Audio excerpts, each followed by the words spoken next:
Oui, c'est Ben Yaklev plutôt que le PS. Alors effectivement, c'est l'heure de vérité à Villeneuve-Saint-Georges pour dimanche. Ben Yaklev, c'est le nom de ce candidat. Et je vais vous en parler exactement. Donc on verra peut-être des élus ouvertement pro-Hamas proches des sphères islamistes arborer l'écharpe tricolore dimanche avec la bénédiction d'une partie de la gauche dite entre guillemets républicaine. L'enjeu pour Louis Boyard, qui finalement a un score moins important que prévu, c'est de faire l'alliance des gauches. Mais il y a un point crucial effectivement qui est bloquant.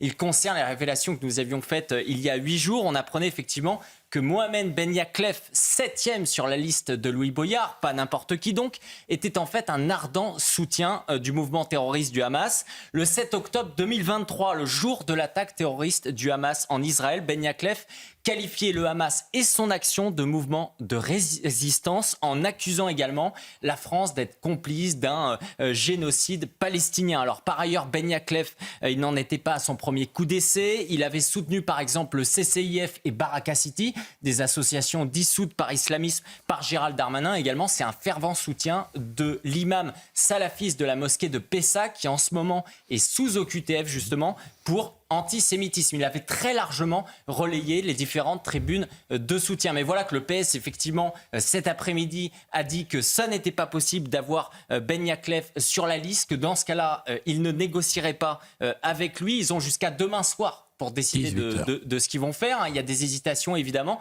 Mais Louis Boyard, comme vous le disiez, il a déjà tranché. Ben Yaklev plutôt que le PS. C'est un aveu complet. La vérité, c'est qu'il ne peut plus lâcher l'islamiste Ben Yaklev au risque de perdre une grande partie de ses soutiens et de son électorat. Il leur avait promis jeudi dernier, après ces différentes polémiques devant Jean-Luc Mélenchon qui était présent sur la scène, ne jamais les lâcher malgré les polémiques. Il a donc réitéré, quitte à potentiellement faire échouer l'alliance, on verra bien. Il est désormais lui-même devenu l'otage des islamistes, prisonnier d'une stratégie qui le poussera toujours vers plus de radicalité. Alors imaginez, si Louis Boyard gagnait la ville après un tel soutien réitéré à ces sphères islamistes, de quel laboratoire Villeneuve-Saint-Georges devrait le nom ? Verdict dimanche. Rachel morte de rire. Je vais vous dire, en 23e position, arrêté pour transport de stupéfiants, port d'armes, intrusion dans une école avec une arme, port d'armes blanches et plein de choses. Il y a même des candidats, je ne vais pas aller plus loin, qui ont disparu le jour où on a fait ces révélations parce qu'en interne, ils avaient peur, parce que potentiellement, il y en a d'autres qui ont ce type de problème. Ça montre à quel point aujourd'hui il est tenu, parce que quand Louis Boyard a dit justement Adel Medour, il les a cités, Fadwa Sadak et Mohamed Ben Yaklev jeudi dernier, on ne vous lâchera pas, mais la salle, elle était à fond, et la salle, c'était 300 personnes. Lui, il a eu 1000 voix, donc il ne peut pas les lâcher. Bonjour à tous, je suis très heureux de vous accueillir sur ma nouvelle chaîne YouTube. Vous y découvrirez régulièrement mes différents éditos que je peux réaliser sur CNews, où je suis présent du lundi au vendredi dans 100% politique. Vous découvrirez également sur cette chaîne YouTube différents décryptages ou encore les coulisses de mes reportages. L'objectif, c'est d'avoir un lien encore plus connecté avec vous. N'hésitez pas à vous abonner à cette chaîne YouTube, à commenter cette vidéo, à mettre un pouce bleu. Et je vous dis à très vite. Louis Boyard, et ça va tous vous faire réagir, va se présenter au municipal. Premier tour ce week-end. Dimanche. Et demain, meeting avec Jean-Luc Mélenchon. Oui, qui vient. Et Frontières a épluché la liste des musiques. Donc Louis Boyard présente au municipal à Villeneuve-Saint-Georges. Et il y a des cas absolument dramatiques. Enfin, il y a des personnes très sulfureuses dans cette liste. Oui, la liste, c'est vraiment l'équipe autour de Louis Boyard. C'est-à-dire que si Louis Boyard est élu, ils seront élus avec lui. Alors, je vous parlais déjà il y a quelques jours de Fadwa Sadak, rappelez-vous, qui est deuxième sur la liste de Louis Boyard. Elle s'affiche, elle, fièrement en photo avec le député de la France Insoumise, vêtu d'un kéfier, qui porte la mention en arabe « Jérusalem est à nous ». C'est un slogan de mouvement terroriste comme le Hamas et le Hezbollah. Ça a été confirmé également par le média Franc-Tireur. Mais si ça n'était que ça, ça irait. Parce que finalement, c'est uniquement la face émergée de l'iceberg. Alors justement, chez Frontières, on a essayé de ressortir des tweets d'un autre homme. Il s'appelle Mohamed Ben Yaklev. Lui, il est 7e sur la liste des élections municipales de Louis Boyard. Ces tweets, Ça a été confirmé par nos confrères du Figaro. Alors c'est très simple, cet homme, le 7 octobre 2023, c'est-à-dire le jour de l'attaque du Hamas et du pogrom contre Israël, le 7 octobre 2023, il tweetait « Honte à la France qui a osé qualifier la résistance palestinienne de terroriste ». La résistance répond au terrorisme d'État de l'État sioniste. Il est dans une véritable justification de ce qui s'est passé le 7 octobre. Un autre élément, à la mort de Ismaël Haniyeh, le leader du Hamas, il répondait à un élu socialiste sur Twitter « Le Hamas est un mouvement de résistance contre un État terroriste qui commet un génocide ». Donc rien que ça, on n'est absolument pas sur ce que peuvent dire Rima Hassan ou autres, on est beaucoup plus loin. Alors c'est simple. En 2023, cet homme, Monsieur Ben Yaklef, il partageait déjà une pétition en soutien à Abdourahman Ridwan. C'est l'imam salafiste de Pessac, un Nigérian qui est visé par une OQTF aujourd'hui parce qu'il est accusé d'antisémitisme et d'apologie du terrorisme. Cet homme, du coup, il a relayé et il a organisé cette pétition en soutien et il le revendique encore aujourd'hui. Mais il y a plus grave encore sur cette liste. Alors, dans cette équipe de Louis Boyard, on se retrouve donc avec des profils islamistes, mais il y a également un profil délinquant qu'on a pu identifier. À la 23e place sur la liste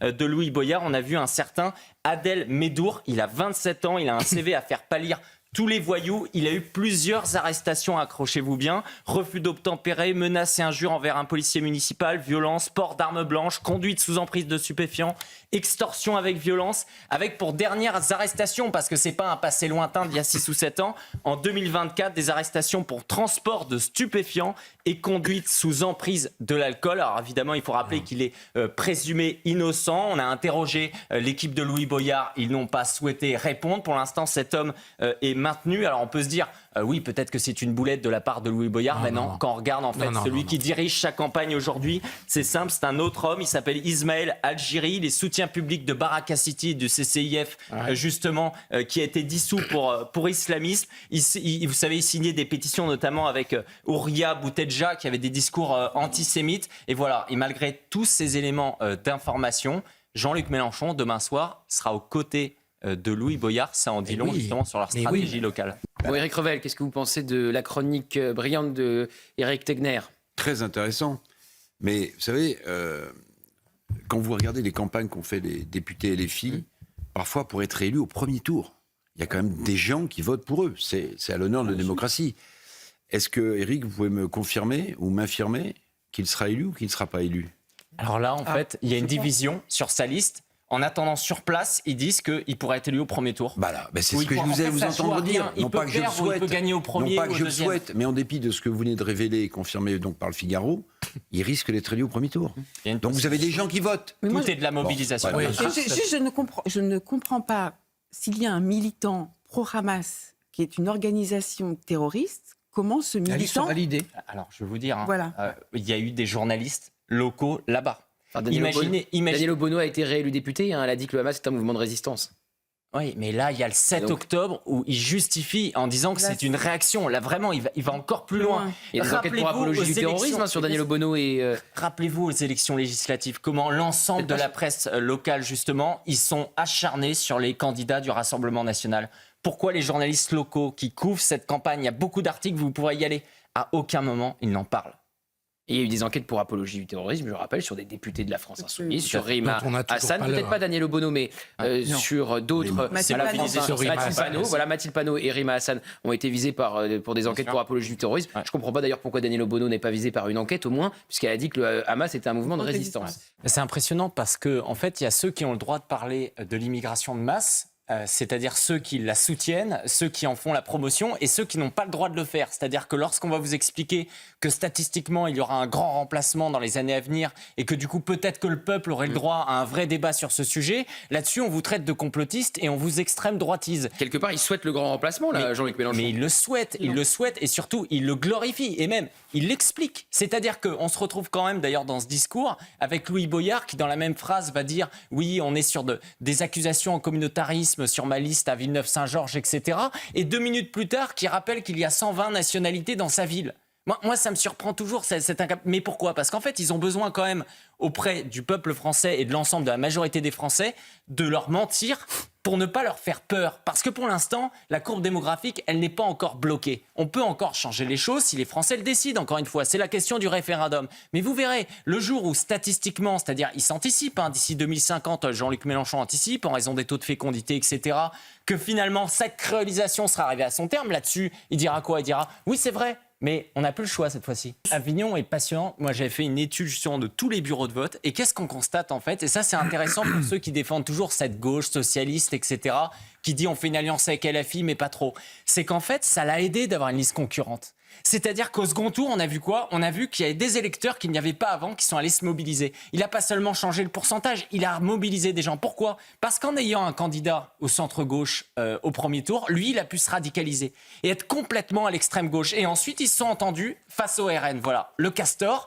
et ils ont gagné. Et c'est là où, en fait, quand on dit que Mélenchon, il commet une erreur, etc., on se trompe. Non. Parce qu'au bout du compte, contre le Rassemblement national, le centre-gauche, qui aujourd'hui le critique, même les Jérôme Guedj, etc., ils finiront avec eux. Simplement, aujourd'hui, ils leur laissent la possibilité. Jérôme Guedj, vous prenez le mauvais exemple parce qu'il a refusé On l'alliance. se contourne une présidentielle face à Marine Le Pen. Ah, oui, mais je parle de ça.